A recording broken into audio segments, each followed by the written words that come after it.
Sergeant Josh Lacey. I'm with the Pennsylvania State Police, and I'm the Criminal Investigation Section Supervisor for Troop L. Here with me today is Captain James Katita. He's the Director of the Special Investigation Division within our Bureau of Criminal Investigation. Lieutenant Nate Trait, he's the Assistant Director of the Municipal Police Officers Education and Training Commission. Corporal Pete Moan is the Criminal Investigation Unit Supervisor at the Troop L Jonestown Station. Trooper Ian Keck, he's an investigator with the Criminal Investigation Assessment Unit here in Troop L, and he is more recently the lead investigator on this case.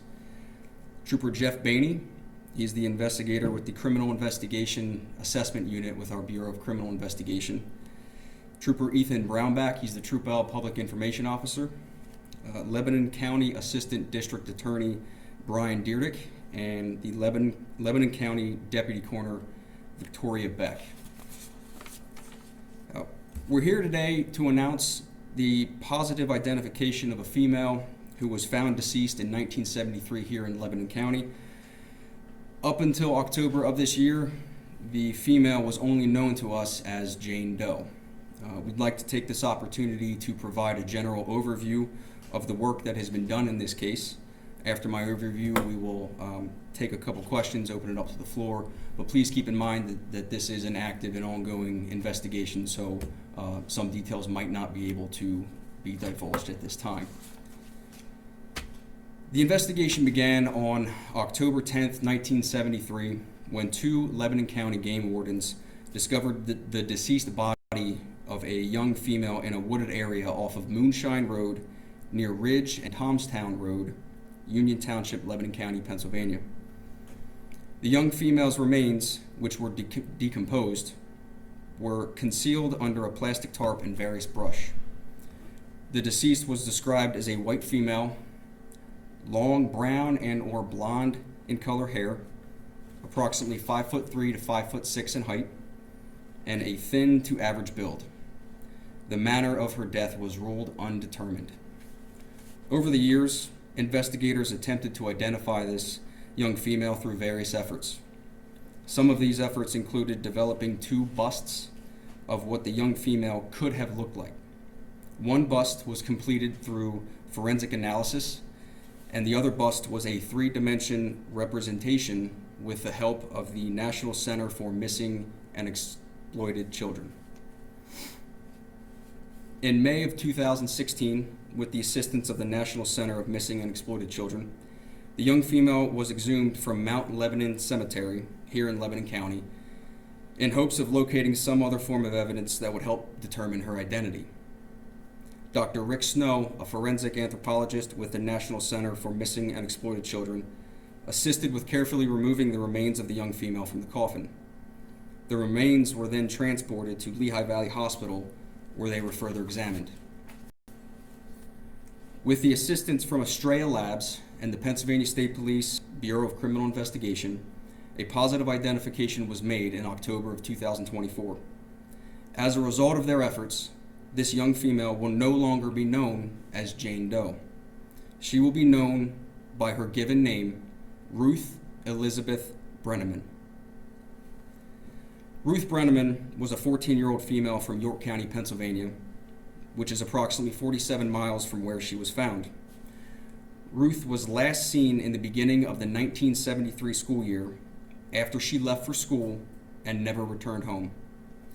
Ruth Brenneman was a young female just shy of her 15th birthday and known for her long blonde hair. We continue to investigate the circumstances surrounding Ruth Brenneman's discovery. We ask anyone who knew or who has information about Ruth Brenneman to contact the Pennsylvania State Police Jonestown Station at 717-865-5067. Information can also be submitted through Pennsylvania State Police TIPS, telephone number 1-800-472-8477, or via email, psptipsemail@gmail.com. These tips can be anonymous if so desired. Now, the family of Ruth Brenneman has prepared a statement. They asked that we read it for them. So this is what they said. The family wishes to extend our gratitude to Trooper Keck and the others on the Pennsylvania State Police team who worked diligently to identify Ruthie. Their work has provided us with some closure on questions that have lingered for the past 51 years. Now, at this time, we will open up to some questions that you may have. However, like I said earlier, please keep in mind this is an ongoing and active investigation, so some details may not be able to give in at this time. Yes, ma'am. What was the key to making the connection? Genealogy, and that was gathered as a result of the exhumation. Yes, ma'am.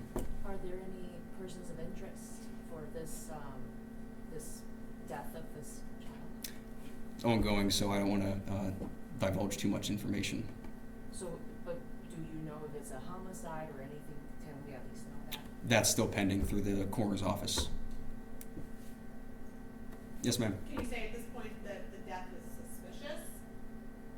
suspicious? It was an equivocal death, meaning there was some level of suspicion to it, given the fact that she was found underneath a tarp and some brush. So yeah. Can you give us some idea if this, what lengths it took to connect the family members to make this match? Genealogy is a very complicated process, right? So Sure. Did the bust lead to, did some of those earlier attempts lend some assistance in that regard? Sure. I'll defer to the lead investigator who's been working on this case here to better answer your question a little bit. Good afternoon, Trooper Ian Keck. To answer that question, it was a combination of things, basically, but it was good old, genealogy research, going out, interviewing family, looking through old articles, public records of articles in the newspaper, as well as court documents. Yes. I have two questions. One, did her family refer to her as Ruthie? Because in the statement you said Ruthie. Yes, I mean, they often called it Ruth or Ruthie. Oftentimes, speaking with the family, they would refer to her as Ruthie, yes. And was she known to be missing? Were police aware that this 14-year-old had disappeared during the school year in 1973? Part of the investigation is that's what we're looking into. We're still trying to, obviously, we're talking 51 years later. We're still trying to look through records and determine that. Are you able to tell us where in York County she was from, or is it York City? In York County. Did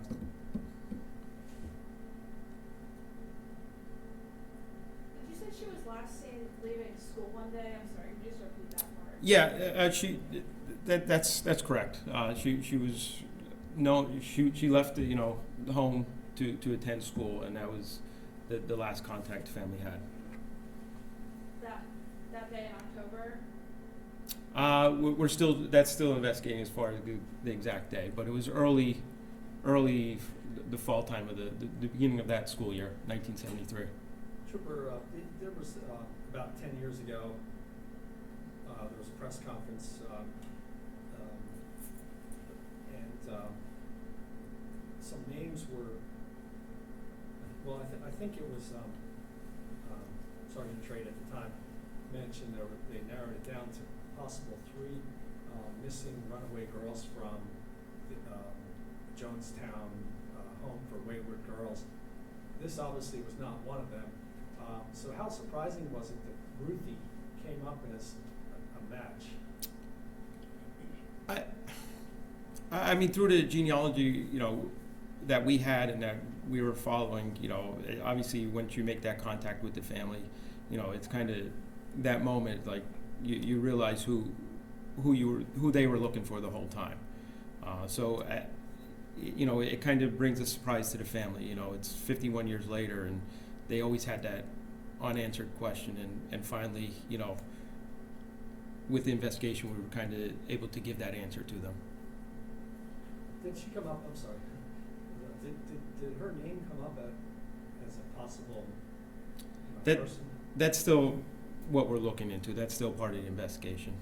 So what was taking this period of time to finally do this genealogy matching? Was it because of the technology that you guys were pending on, or budget, or what was the challenge? Just overall, just the whole research of it. You know, there's a lot that goes into the genealogy aspect of a case, and you know, between using, you know, the DNA as well as the old, you know, looking into old records and court records, and then and matching it up, and you know, there was plenty of family that we went along to interview to kind of learn until we got to the right answers. So overall, how long did it take to do this whole research? I don't want to give the wrong time. Obviously, you know, I don't have the exact time frame on that, but you know, with something like this, it does take a period of time till we get the right answer.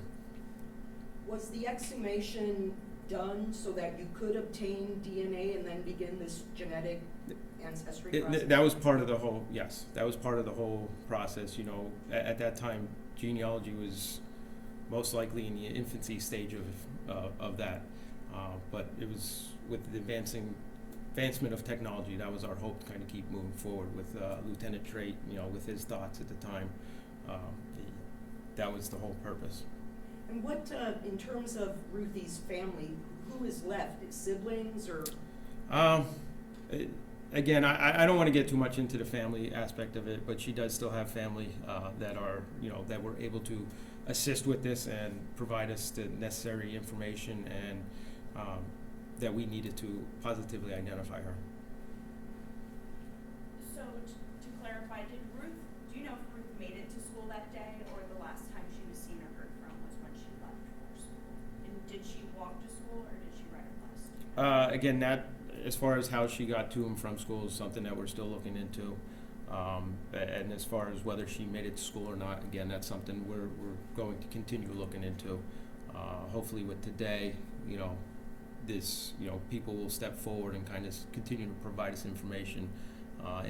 Any friends of Ruthie or associates, just kind of call in and, you know, tell us about Ruthie so we can learn more. Okay, and you guys aren't releasing what district or school she went to? No.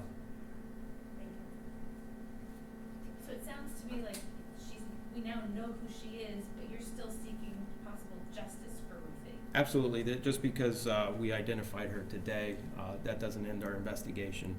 This is still an ongoing investigation. It's still active, fluent. We're going to do our best and put our best foot forward here to, you know, come to a conclusion. Can you, at this point, reveal, or if you know anything, that is it connected to anything else, or this is just by itself on its own case? At this point, you know, we're investigating it as its own. You know, we will. It's part of the investigation. We will determine as we go on. Trooper, can you just talk a little bit about a 51-year-old cold case? How do you prioritize it among all of the active cases that are being investigated? Do you revisit it on a regular basis? How do you do that? With state police, you know, obviously with our cases, you know, we keep them active. We're always reviewing them. We're always updating the reports, reaching out to whoever we need to reach out. We're reviewing evidence, seeing if we can, you know, resubmit any evidence to the lab because of the advancement of technology and science. Any way to kind of give us a lead on any of our cases. She had a question. I'm sorry. That's okay. So, you know, obviously there's still a lot of challenges with this case. Can you just talk about the importance of knowing the victim's identity, how big of a step that is in the investigation? It's a huge part of this investigation, as well as any investigation. You know, part of a criminal investigation is we need to know, you know, the victim, victimology. We have to know about the victim and, you know, their everyday life and, you know, who they associated with and their different activities. And that was kind of, you know, with a Jane or John Doe case, that's kind of, you know, what slows us up is because we don't know who the victim is or victim are, and therefore we can't proceed to further, you know, what could have happened until we know who they are. I think that we've seen you before at a similar case in Berks County that you worked on. How important is this? I mean, am I correct that you were also involved in the case in Berks County? Yes. The gentleman. That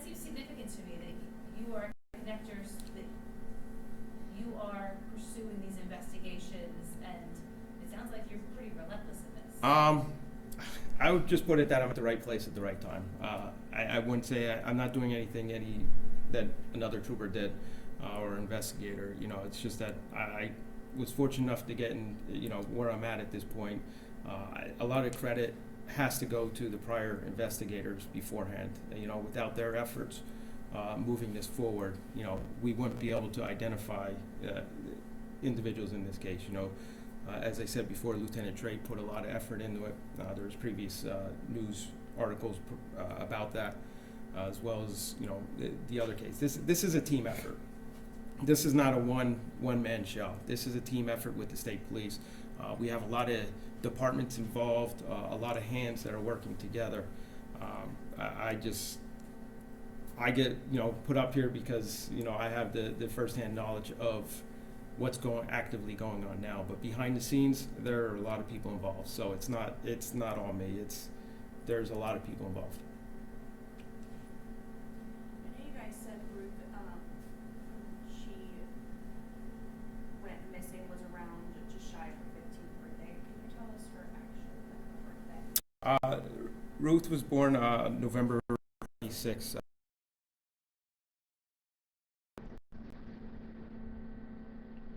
Can you address the concerns about a 51-year-old cold case? Are you guys worried that you might be missing evidence or missing suspects given how long it's been to identify the victim? Sure. I mean, any case that, you know, goes on from time, you know, you wonder, you know, what evidence is not available any longer. You wonder any witnesses, you know, with time, you know, are they still here with us? So yes, I mean, that's always a downfall as far as a time frame, but again, we're not giving up.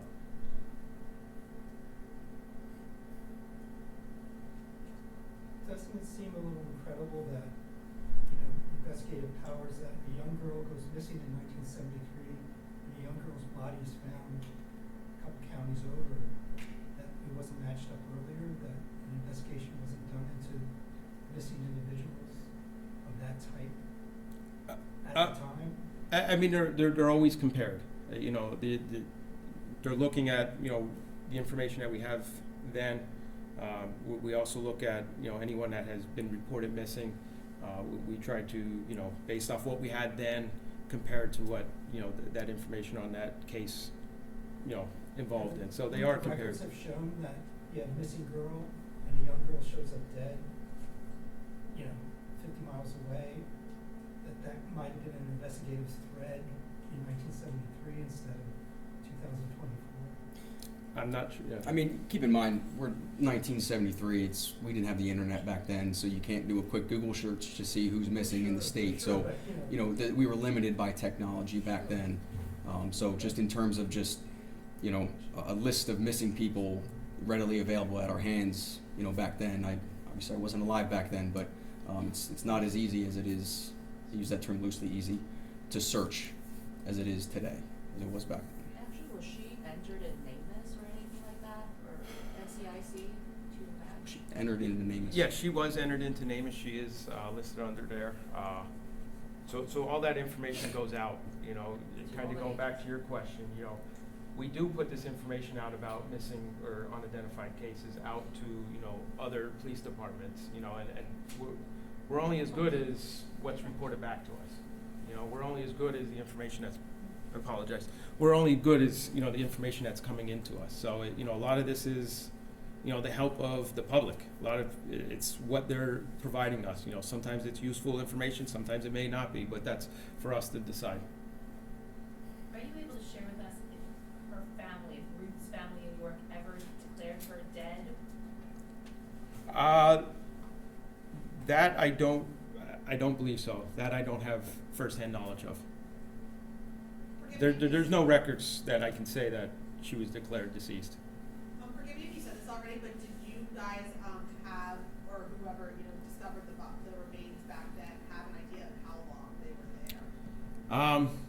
there? It was estimated, but I mean, it all depends on the weather, multiple factors regarding how long she was there. Just based off, you know, when the family last had contact with her until she was discovered. It was obviously, you know, not a very long time. Does it matter if we it could, a couple months. All right. But one more. Sorry, can you reflect, I mean, I'm a mom, can you reflect, this is a 14-year-old girl found and unknown for decades.